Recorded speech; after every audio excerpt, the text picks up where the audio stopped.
The flight had earlier left Guangzhou, China, with 288 passengers on board. The nose gear of the aircraft reportedly collapsed on landing, causing it to skid off the runway.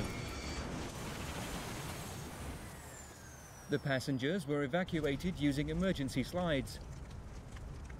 13 were slightly injured.